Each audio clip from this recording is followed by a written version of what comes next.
السلام عليكم. أنا صاحبة بيج أملاح مباركة اللي هواي انعرفت من خلال الموبايل، بس ما حد عرف أني منو.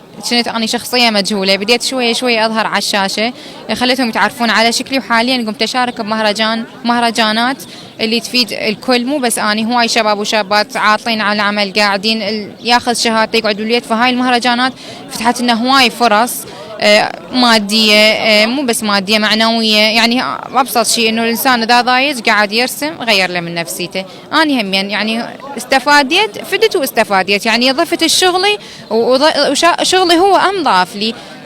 استفاديت هواي ناس استفادت من شغلي، مو بس ماديا، استفادوا انه هواي امور شافوها حلوه، سحب طاقات سلبيه. كان شغلي على التحصين، على تهدئه نفوس، ابعاد مشاكل، وتحصين للمنزل، وابعاد كل شيء سلبي عن الناس، والناس الحمد لله شافت هواي نتائج عليه. شاركت اليوم كلية كوت الجامعة بالبازار لإبراز موهبتي أو كعمل تجاري ممكن مستقبلا بعد التخرج إن شاء الله.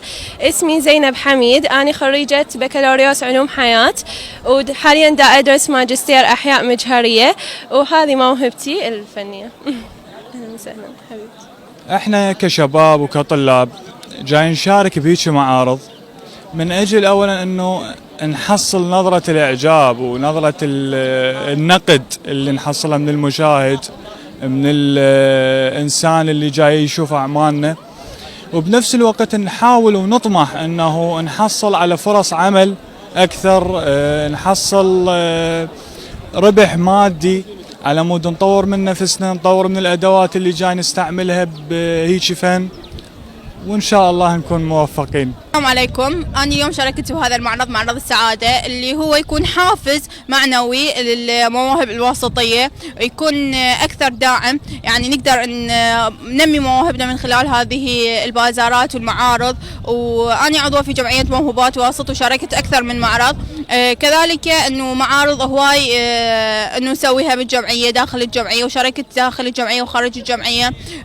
فإنه هاي المعارض تزيد من مواهبنا وتحفزنا انه نشتغل للافضل. وانا بدايه كموهبه، ما كنت مفكره انه اعتمد على نفسي من خلال هاي الموهبه. فبخلال مرور الوقت اعتمدت على نفسي من خلال هاي الموهبه، وقدرت اسند اهلي يعني واسند نفسي، ويكون يعني اقدر اسحب من يمها دخل مادي.